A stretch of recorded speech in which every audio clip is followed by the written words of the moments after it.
निष्कलमहं न च भूतसङ्गः तपोभिक्षीणपापानां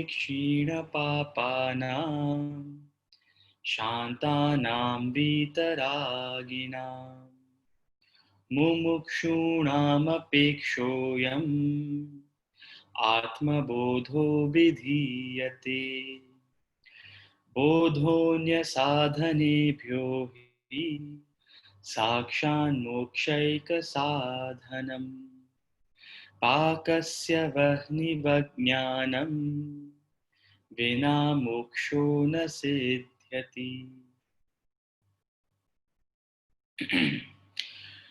ॐ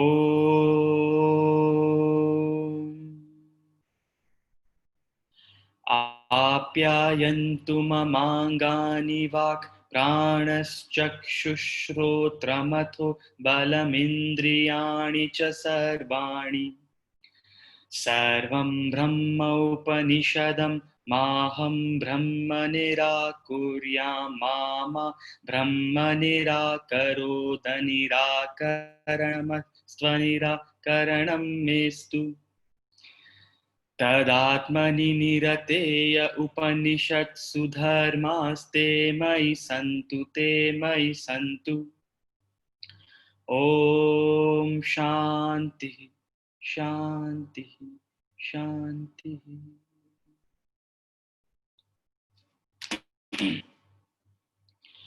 यच्चक्षुषा न पश्यति येन चक्षुगुंषि पश्यति तदेव ब्रह्मत्वं विद्धि नेदं यदिदमुपासते यच्छ्रोत्रेण न शृणोति येन श्रोत्रमिदगुंश्रुतम् तदेव ब्रह्मत्वं विद्धि नेदं यदिदमुपासते यत्प्राणेन न प्राणिति येन प्राणः प्रणीयते तदेव ब्रह्मत्वं विद्धि नेदं यदिदमुपासते यदि मन्यसे सुवेदेति दभ्रमेवापि नूनं त्वं वेत्थ ब्रह्मणो रूपम् यदस्य त्वं यदस्य देवेष्वथनुमीमांस्यमेव ते मन्ये विदितम् नाहं मन्ये सुवेदेति नो न वेदेति वेद च यो नस्तद्वेद तद्वेद नो न वेदेति वेद च। हरिओम। केनोपनिषद की 4 खंड हैं, 4 खंड हैं पूरे के पूरे केनोपनिषद में। और उसमें पहला जो खंड है उसमें उपनिषदों का सबसे हाई 4 खंड हैं केनोपनिषद में। कांड भी कहते हैं, जैसे रामायण में है, रामचरितमानस में अयोध्या कांड, अरण्य कांड, ऐसे 4 खंड हैं। तो सबसे पहले ज्ञान बताया जाता है, फिर समझाया जाता है और फिर स्टोरी दी जाती है। तो पहले जो खंड है केनोपनिषद उसमें बताया गया कि वो जो आपको चला रहा है वो परमात्मा, वो जो इस उंगलियों को चला रहा है, वो जो आंख के भीतर आपको दिखा रहा है वो प्रभु। क्योंकि प्रश्न था, स्टूडेंट का प्रश्न था, केनेशितम पतति प्रेषितम, वो कौन है जो मुझे चला रहा है, वो कौन है जो मुझे बुलवा रहा है, वो कौन है जो पूरी सृष्टि का आधार है, वो कौन है जो माइक्रोकॉस्म और मैक्रोकॉस्म को का सबस्ट्रेटम है, वो कौन है जो चींटी की चींटी के अंदर भी ऊर्जा देता है और हाथी में भी ऊर्जा देता है। वो तत्व मुझे बताइए, मैं आपकी शरण में आ, क्योंकि आपसे बढ़िया कोई और है नहीं जो मुझे ये बात बता सकता है। तो गुरु और शिष्य परंपरा में चल रहा है ज्ञान हिमालय के अंदर। आज से हजारों साल पहले शिष्य आया है केरल से, उड़ीसा से, महाराष्ट्र से। उस समय तो ये नहीं होते थे राज्य, मतलब कि दक्षिण से आया और हाथ सर पे समिधा रखी है, लकड़ियां रखी है और यही पूछ रहा है उत्तर दिशा किधर है? इमेजिन कीजिए, आज भी यदि आप केरल से बाई ट्रेन भी आ जाए तो 2 दिन 2 रातें रखती हैं, अंजर पंजर ढीला हो जाता है। और यंग शंकराचार्य जैसे 7 या 8 साल का बच्चा, सिर्फ एक ही इच्छा है, वह है ब्रह्म विद्या को प्राप्त करना। और उस ब्रह्म विद्या के लिए वो दक्षिण से चलता है और कहता है उत्तर दिशा किधर है। और उत्तर दिशा की तरफ जब बढ़ता है तो पूछता है गंगा जी किधर है, क्योंकि उस समय जीपीएस तो होते नहीं थे, पैदल या बुलक कार्ट पे।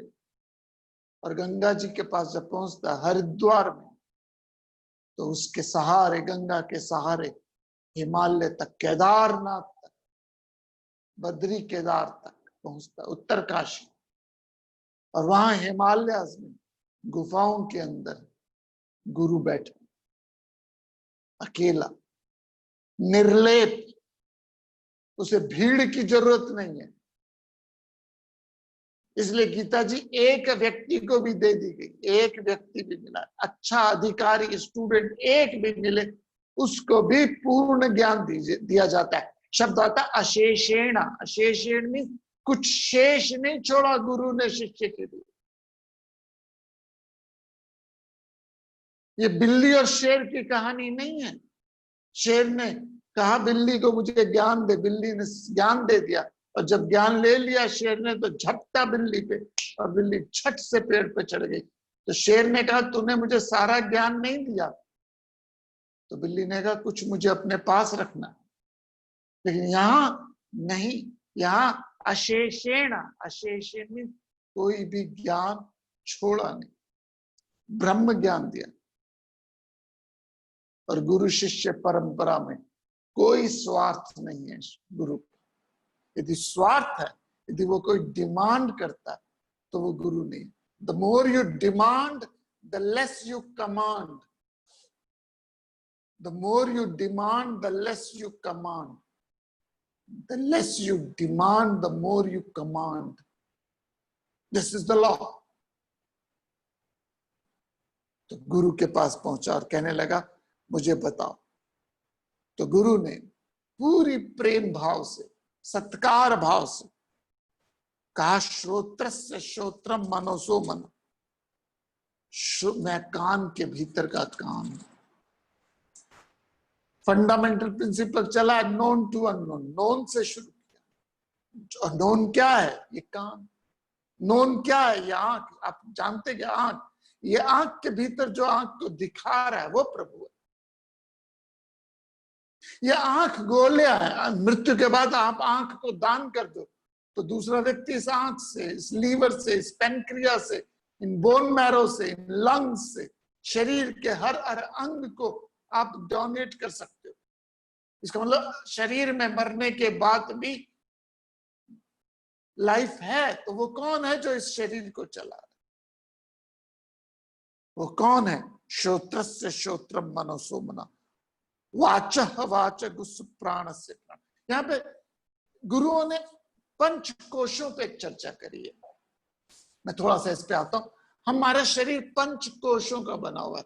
5 लेयर्स हैं। ये जो शरीर मन बुद्धि है 5 लेयर्स में, जैसे परमात्मा या आत्मा तलवार है और ये पंचकोश मयान है।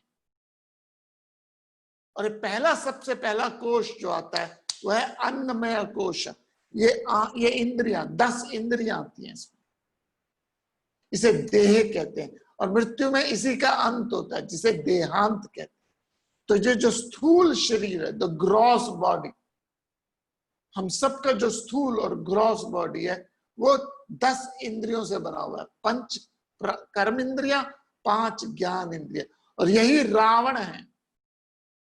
दशमुख रावण जो है वो 10 इंद्रियों का प्रतीक है। और ये 10 इंद्रियां आपको कब कैप्चर करती है? जब आप मर्यादा की, जब आपका मन मर्यादा की लक्ष्मण रेखा को क्रॉस करता है।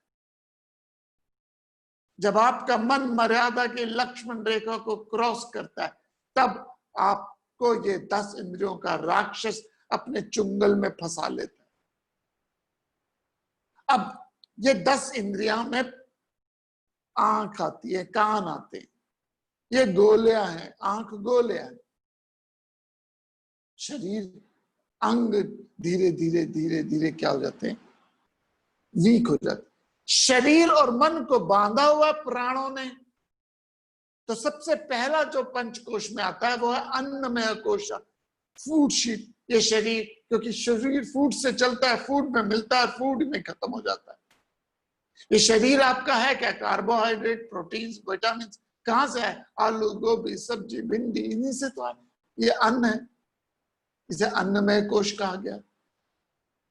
ये शरीर और मन को यदि किसी ने बांधा तो वो प्राणों ने बांधा है। जैसे मैं हमेशा एग्जांपल देता हूं कि एक लकड़ी का पीस है, एक लकड़ी का पीस है, ये एक लकड़ी का पीस है। इन दोनों पीसेस को 5 किलो ने बांधा हुआ है, 5 किलो ने बांधा हुआ है। ये है ग्रॉस बॉडी, ये है सटल बॉडी। और ग्रॉस और सटल बॉडी को बांधा हुआ प्राणों ने। अर्थात मेरे मन का शरीर से जो कनेक्शन है वो 5 प्राणों से है। प्राणा, पाना, व्याना, उडाना, ये 5 प्राणा से। और जितने हम जवान होते हैं ये प्राणास उतने स्ट्रांग होते हैं।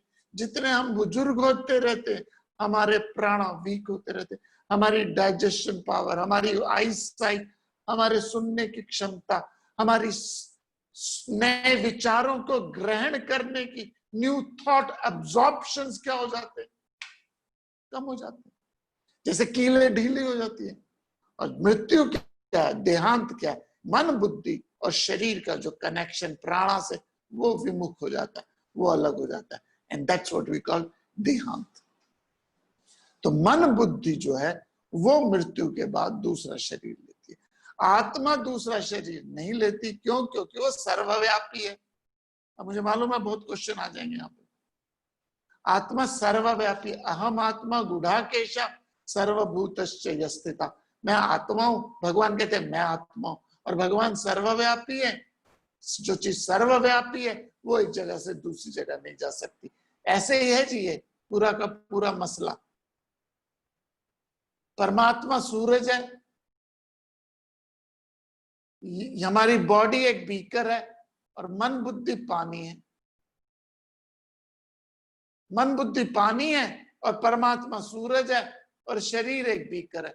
तो इमेजिन कीजिए ये एक गिलास है, इस गिलास में पानी है और मैं बाहर सूरज के सामने रख देता हूं, सूरज के नीचे रख देता हूं, तो इस पानी में प्रतिबिंब नजर आएगा सूरज का। यदि पानी शेकी है, हिल रहा है, तो सूरज का प्रतिबिंब हिलेगा। पानी काला है तो सूरज काला नजर आएगा। पानी लाल है तो सूरज लाल नजर आएगा। पानी नीला है तो सूरज नीला नजर आएगा। सूरज सर्वव्यापी है। तो ये जो सूरज और ये गिलास और ये पानी, 3 चीजें। तो ये जो टम्बलर है, ये जो गिलास है, वो शरीर की भांति है। मन बुद्धि जो है वो पानी है और परमात्मा क्या है, वो सूरज है। घट घट मेरा साइया, सूना घट नहीं कोई। तो डेथ में क्या होता है, ये मन बुद्धि शरीर से कनेक्शन तोड़ के नया शरीर लेती है। अब कौन सा शरीर लोगे आप, जैसी आपकी वासना। ये हमने गीता जी में पढ़ रहे हैं, या हम गीता जी में भी पढ़ रहे हैं। तो यहां उन्होंने 5 प्राणा पे बात करी है। तो सबसे पहले उन्होंने कहा श्रोत्रस्य श्रोत्र मनसो नो मन। वो कान का भी कान है, वो प्राणों का भी प्राण है। ये प्राणमय कोश आ जाता है। पहला आता है अन्नमय कोश, उसके बाद आता है प्राणमय कोश, और उस प्राणमय कोश के बाद आता है मनोमय कोश, और मनोमय कोश के बाद आ जाता है विज्ञानमय कोश। मैं समझाता हूं, चार्ट देता हूं। तो सबसे पहले है फूड शीट्स, ये सबसे आउटर लेयर है, इसे अन्नमय कोश भी कहते हैं। उसके बाद आती है वाइटल एयर शीट, जिसे प्राणमय कोश कहते हैं। फिर आती है मेंटल शीट, जिसे मनोमय कोश कहते हैं। फिर आती है इंटेलेक्चुअल शीट, जिसे विज्ञानमय कोश कहते हैं। and then comes the bliss sheet, which is आनंदमय कोश. तो विज्ञानमय कोश, मनोमय कोश, प्राणमय कोश, ये पंच कोशों के अंदर हमारी आत्मा विराजमान है. हमारी आत्मा हवा है और ये पंचकोश गुब्बारे हैं. ये पंचकोश गुब्बारे और आत्मा हवा. हवा कहाँ है? गुब्बारे के भीतर भी है, गुब्बारे के बाहर भी. तो पिछले जो 3 श्लोक हमने करे, श्लोक नंबर 5 और 6, उसमें गुरु कहते हैं that which cannot be expressed by speech. मंत्र number 5 says in first part of the Kenopanishad, जिसे वाणी से समझाया नहीं जा सकता, लेकिन जो वाणी को समझाने का स्रोत है, जो आंख से देखा नहीं जा सकता, लेकिन जो आंख को देखने का स्रोत है. जैसे अंधेरे कमरे में टॉर्च को से आप सब कुछ देख सकते हो, लेकिन वो बैटरी नहीं देख सकते जिससे टॉर्च दिख रही है, जिससे लाइट हो रही है. तो ये आंख को दिखा रहा है, लेकिन आंख उसको देख नहीं सकती. तो सबसे पहले मंत्र नंबर 5 में उन्होंने अन्नमय कोश की बात करी, वाणी की बात करी. वाणी मतलब एक इंद्रिया. फिर उन्होंने बात करी श्लोक मंत्र नंबर 6 में मनोमय कोश, प्राणमय कोश की अब बात कर रहे हैं. अब श्लोक नंबर 7, मंत्र नंबर 7 और 8 में आता है, तो और गहरे से इसे एक्सप्लेन करने की कोशिश करते हैं. तो आज हम शुरू करते हैं. मंत्र नंबर 7 and 8 टुगेदर है. मंत्र नंबर 7 और 8 हम इकट्ठे पढ़ेंगे, जिसमें ऋषि मुनि कह रहे हैं कि हमारे अंदर जो शक्ति स्रोत है वो परमात्मा है, ना जिसकी हम यहाँ पे पूजा कर रहे हैं. मंत्र नंबर 7. यच्चक्षुषा न पश्यति येन चक्षुगुंषि पश्यति तदेव ब्रह्मत्वं विद्धि नेदं यदिदमुपासते. यच्चक्षुषा न पश्यति येन चक्षुगुंषि पश्यति तदेव ब्रह्मत्वं विद्धि नेदं यदिदमुपासते. यच्छ्रोत्रेण न शृणोति येन श्रोत्रमिदं श्रुतं तदेव ब्रह्मत्वं विद्धि नेदं यदिदमुपासते. यच्छ्रोत्रेण न शृणोति येन श्रोत्रमिदं श्रुतं तदेव ब्रह्मत्वं विद्धि नेदं यदिदमुपासते.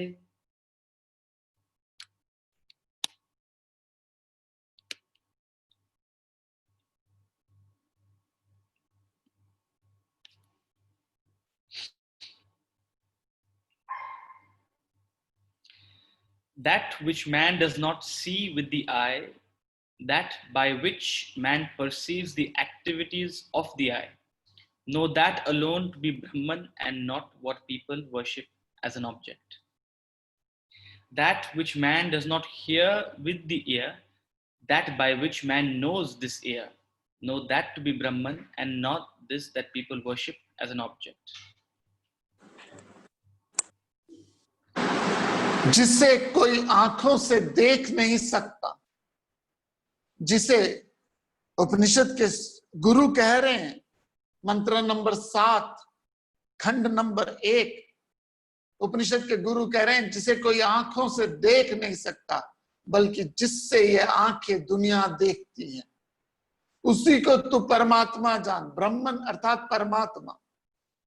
सबसे पहले उपनिषदों में ब्रह्मन अर्थात परमात्मा का शब्द यूज किया, ना कि जिसकी यहां तू पूजा कर.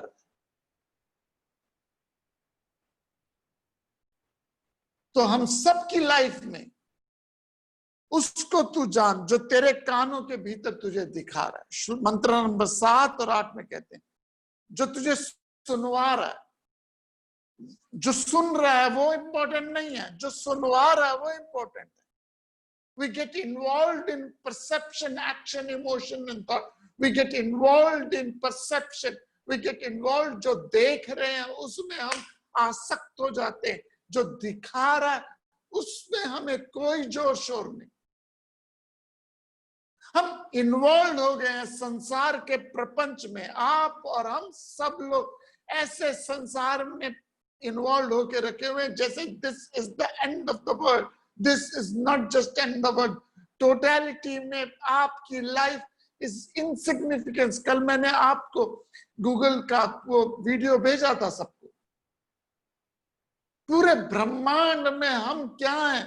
नथिंग। लेकिन इतने ज्यादा अटैच्ड है अपने परसेप्शन से।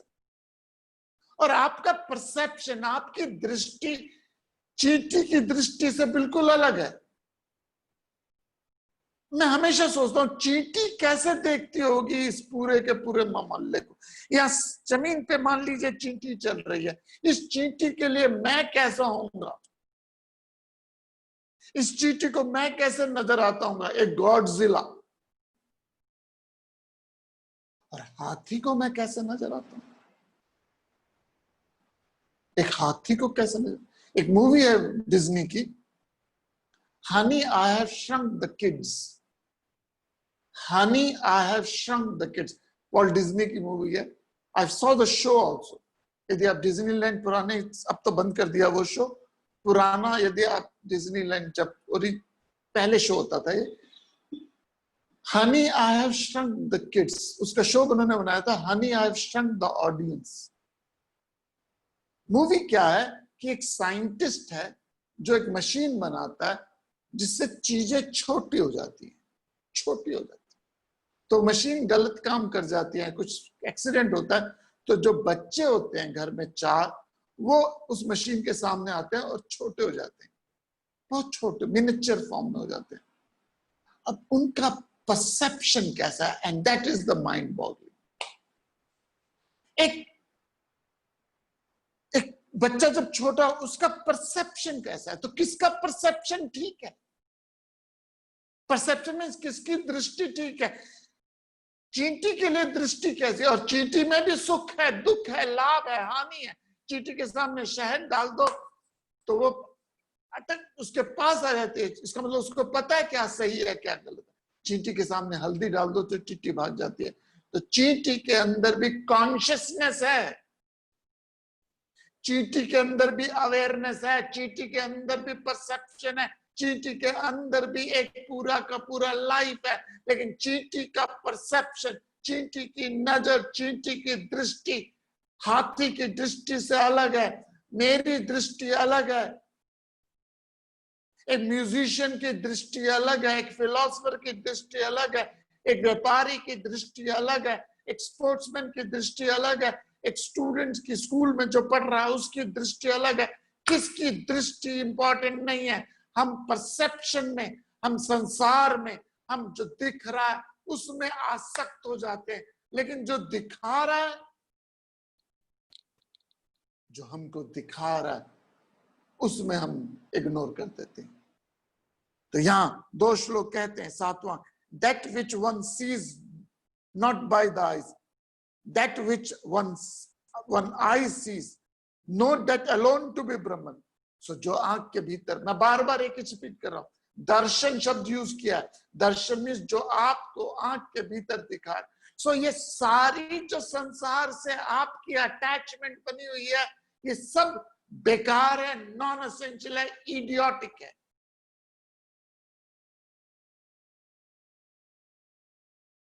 एक एंट हिल के ऊपर से आपकी कार चली गई, इमेजिन कीजिए आप ड्राइव कर रहे हो और एक एंट हिल है, उसके ऊपर से आपकी कार चली गई।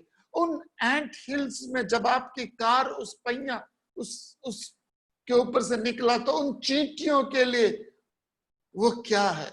वो अर्थक्वेक है, डिजास्टर है। कितने रेक्टर स्केल का अर्थक्वेक है चींटियों के लिए, भयंकर।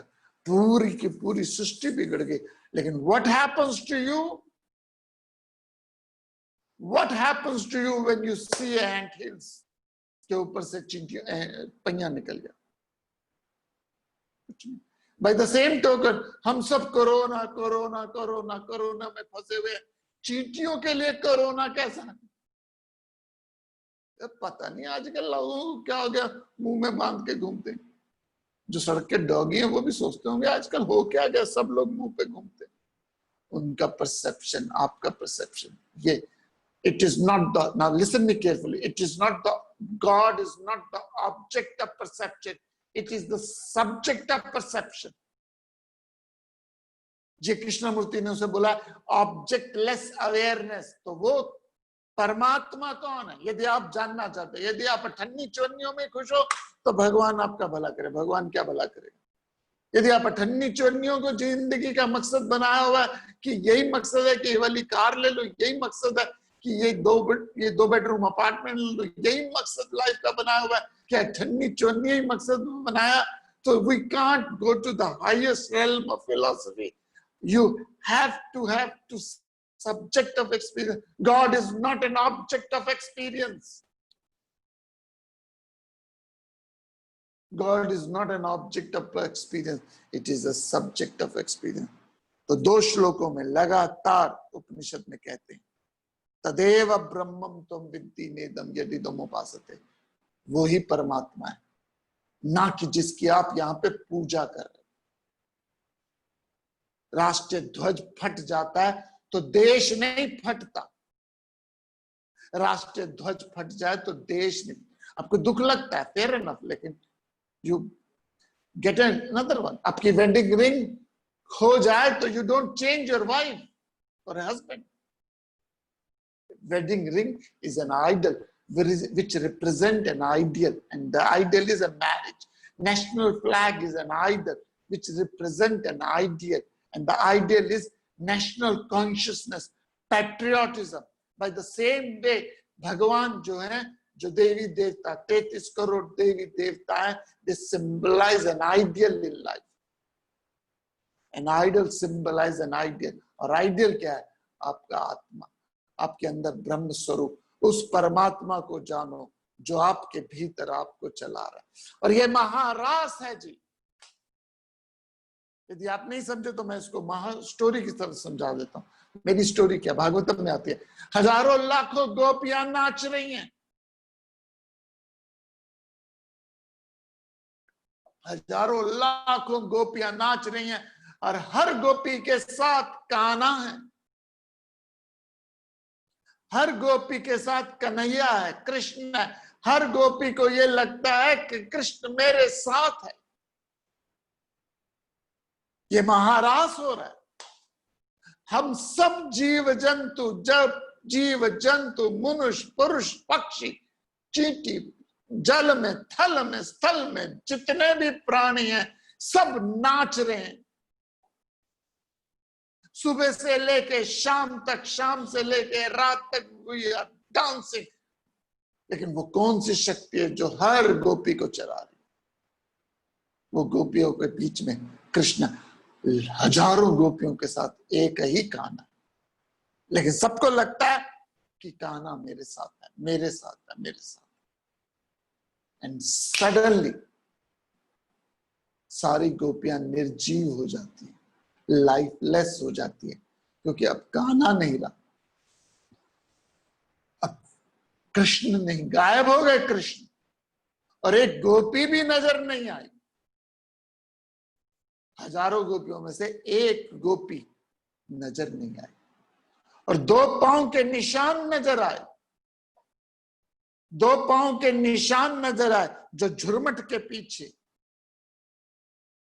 एक बगिया के पीछे बैठे जा रहे हैं। तो सारी गोपियां उन 2 पांव के निशान के पीछे पीछे चलती हुई जब देखा तो उन्होंने देखा राधा रानी और हमारे कान्हा इकट्ठे बैठे, राधा रानी और कान्हा इकट्ठे बैठे।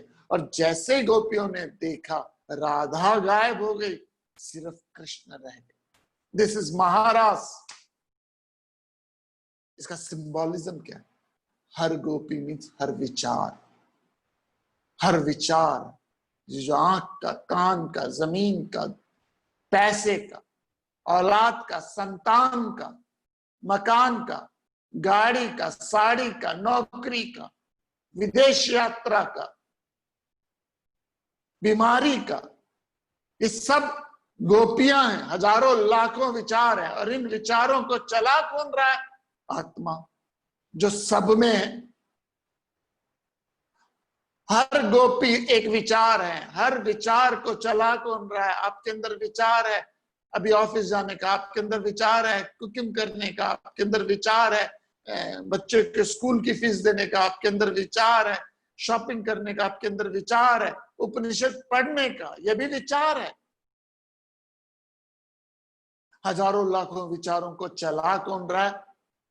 परमात्मा। लेकिन जैसे ही राधा रानी का विचार आया, सबसे हाईएस्ट विचार आया, जो उपनिषद का अध्यात्म का विचार आया, अब प्रभु से जुड़ने का विचार आया। प्रभु से जुड़ने का विचार भी विचार है। जैसे नौकरी से जुड़ने का विचार विचार है, अपने मित्र से जुड़ने के मिलने का विचार भी विचार है, विदेश की ग्रीन कार्ड से जुड़ने का भी विचार है, अच्छे बहू मिल जाए ये भी एक विचार है। आपके अंदर लाखों करोड़ों विचार है, लेकिन जब आपके अंदर प्रभु से जुड़ने का विचार, जो सर्वश्रेष्ठ सर्व प्रमुख सबसे मिच्योर, तो सबसे मिच्योर गोपी कौन सी थी? राधा रानी। सबसे मिच्योर गोपी राधा रानी थी। और जब सबसे मिच्योर थॉट कौन सा है? प्रभु से जुड़ने का विचार। और जब आपके मन में प्रभु से जुड़ने का विचार प्रबल हो जाए, बाकी सारे विचार डिसॉल्व हो जाते, बाकी सारे विचार डिसॉल्व हो जाते हैं। और उस विचार को फ्रक्टिफाइड करने के लिए, उस विचार को मैच्योर बनाने के लिए, उस विचार को परिपक्व बनाने के लिए आपको अपने आप को उस प्रपंच से थोड़ा सा आइसोलेशन में जाना पड़ता है, थोड़ा सा एकांत में जाना पड़ता है। गीता अकेडमी यही पर्पस है कि आप कुछ दिन हमारे साथ एकांत में रहो, उस परमात्मा के विचार में एकांत में रहो। और जब राधा रानी और कृष्ण इकट्ठे मिल जाते हैं, प्रभु का विचार प्रभु से जुड़ जाता है, तो विचार खत्म हो जाता है, सिर्फ प्रभु रह जाते हैं। इसलिए कहते हैं कान्हा से मिलना है तो राधा को के बिना आप कान्हा से मिल नहीं सकते। यदि कान्हा कृष्ण से मिलना है तो आपको कृष्ण से मिलने का एक ही स्रोत है, वो है राधा रानी। राधा रानी मीन्स हाईएस्ट, परिपक्व, मिच्योर विचार। और ये मिच्योर विचार बाकी सारे विचारों को छोड़ देता है। तो वो कौन है जो आंख के भीतर दिखा रहा है? उस विचार से जुड़िए।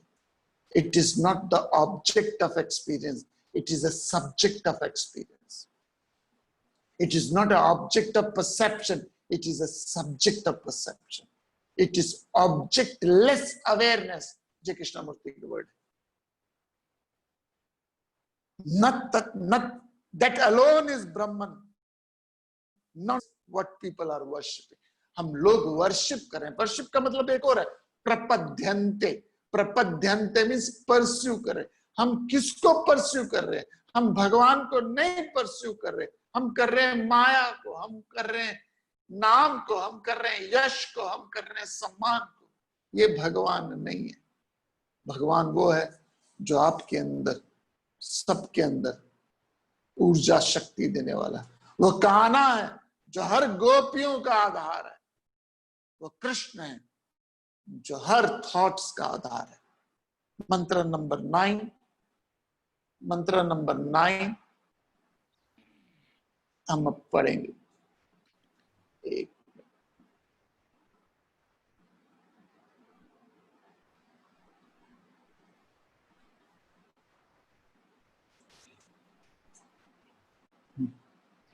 यत् प्राणेन न प्राणिति येन प्राणः प्रणीयते तदेव ब्रह्मत्वं विद्धि नेदं यदिदमुपासते।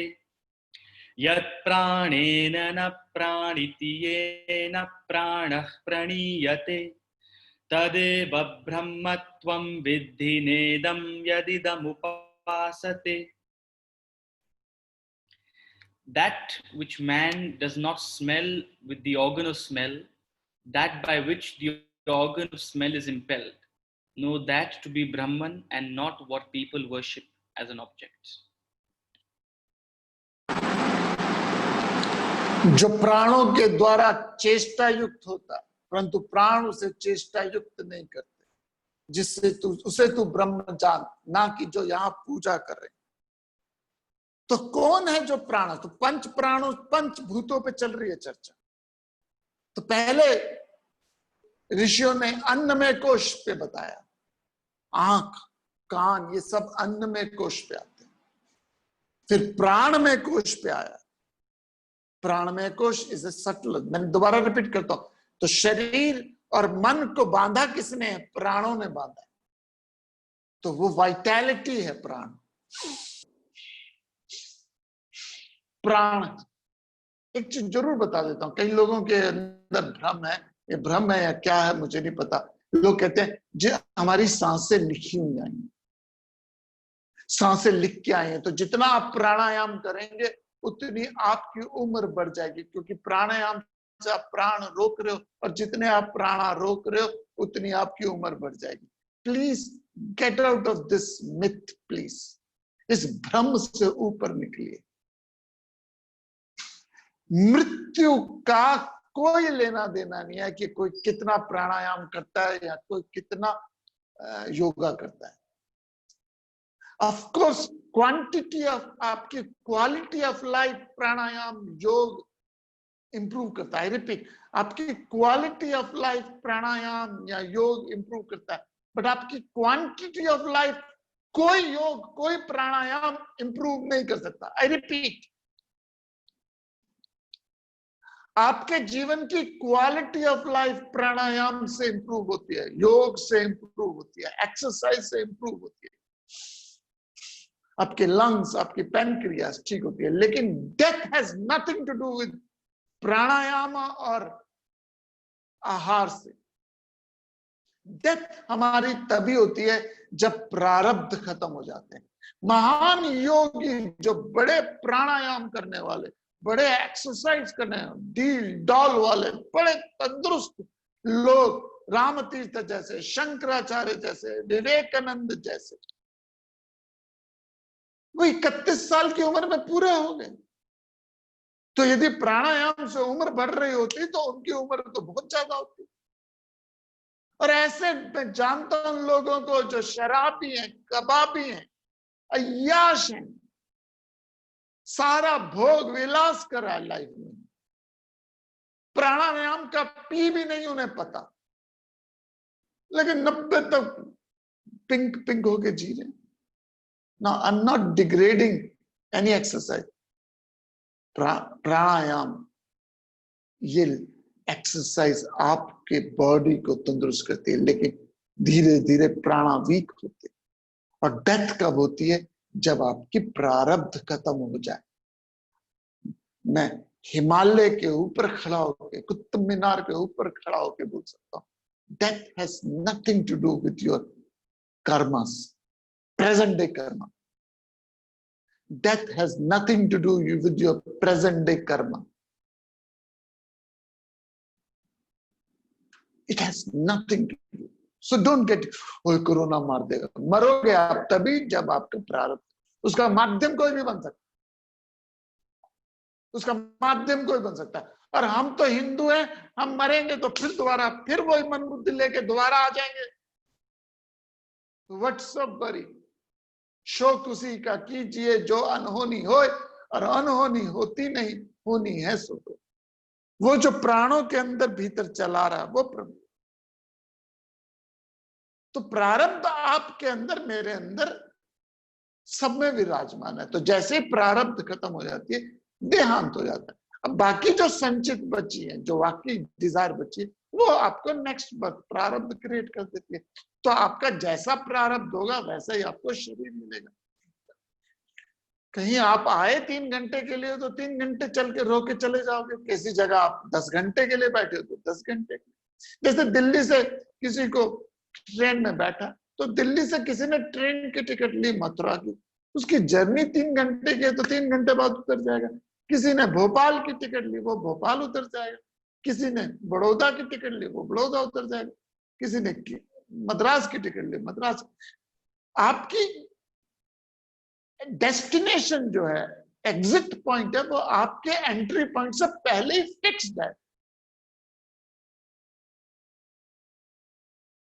अब जो मथुरा में उतर गया उसका प्रारब्ध उतना था, अब आप रो रहे हो, उसकी डेस्टिनेशन उतनी थी। अब कोई भोपाल में उतर, तो आपके आने से पहले आपके एग्जिट का टाइम फिक्स है, and nobody can change it. सो स्वीकार कर लो। सो प्राणास जो है, ये कह देना। बचपन में जब मैंने सुना तो नाक सांसें रोक के बैठ जाता।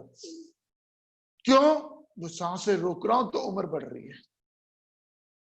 महान योगी, परम योगी, ग्रेट योगियों की उम्र कम रही है। मैं ये नहीं कहता जिसकी ज्यादा उम्र है वो योगी नहीं है। Death has nothing to do with your pranayam, with your food, with your exercise, with your living style. ना, मृत्यु आपकी तभी होगी जब आपका प्रारब्ध खत्म होगा। हाँ, क्वांटिटी ऑफ लाइफ परमात्मा नेचर नहीं बढ़ा सकते, क्वांटिटी ऑफ लाइफ कोई नहीं बढ़ा सकता। हाँ, जितनी जीवन है उसकी क्वालिटी ऑफ लाइफ योग से, प्राणायाम से, आहार से, ध्यान से, सत्संग से मतलब अच्छे विचारों से क्वालिटी ऑफ लाइफ आपकी बढ़ सकती है। और इसकी मैं गारंटी देता हूं आप, इसकी गारंटी है। दुर्गतिम तात न गच्छते, भगवान देते हैं गीता जी में गारंटी कि क्वालिटी ऑफ लाइफ में कोई कॉम्प्रोमाइज नहीं है। आपकी क्वालिटी जो है, जितना जीवन आपका जिया है उसको thoroughly, totally, fully, absolutely enjoy करो। और ये अनुभव से बात करो। और जब पता हो कि क्वांटिटी लाइफ कम है तो एंजॉयमेंट जल्दी होती। पहले से 40 साल 50 साल 40 साल पहले वीसीआर लेते थे लोग किराए पे। वीसीआर नए नए जब आए थे, खरीद नहीं सकते तो बहुत महंगे थे, तो लोग रेंट पे ले लेते थे। रेंट पे लेते, सारी रात बैठ के 4-4 मूवी देखते। बेकार सीन आ रहा है तो कहते आगे बढ़ा, आगे बढ़ा, आगे बढ़ा। अच्छा सीन आ रहा है तो होल्ड कर, रोक दे। सारी रात बैठ के 4-4 मूवी देखते थे। क्यों? क्योंकि पता है सुबह वीसीआर वाले ने आना है और ये वीसीआर लेके चला जाएगा। तो जब तक है मैं इसको थॉरोली, टोटली, फुल्ली क्या करूं? एंजॉय करूं। By the same token friends, आप सबसे रिक्वेस्ट है, मौत का एक दिन मयस्सर है जमाने में, नींद क्यों रात भर नहीं आती। मौत का एक दिन मयस्सर है जमाने में, जब काल आना है तो आना है, लेकिन उसके डर से हम लाइफ क्यों वेस्ट कर रहे हैं? तो हम वीसीआर की तरह हर एक क्षण को, हर एक मूवमेंट को थॉरोली एंजॉय करें। तो भगवान क्वांटिटी ऑफ लाइफ आपकी नहीं बढ़ा सकता, सॉरी, भगवान क्वांटिटी ऑफ लाइफ आपकी नहीं बढ़ा सकता, बट क्वालिटी ऑफ लाइफ बढ़ा सकता है। भगवान आपकी उम्र नहीं बढ़ा सकता। कोई भी व्यक्ति, आप खुद भी अपनी उम्र नहीं बढ़ा सकते। कोई व्यक्ति आपकी उम्र कम नहीं कर सकता। काल प्रीओर्डेन्ड है, प्रारब्ध है। हाँ, आपका जितना समय है उसको एंजॉय, उसकी क्वालिटी आप अपने पुरुषार्थ से, आप अपने फ्री विल से जरूर इवॉल्व कर सकते हैं। सोचिएगा इस बात। हरिओम।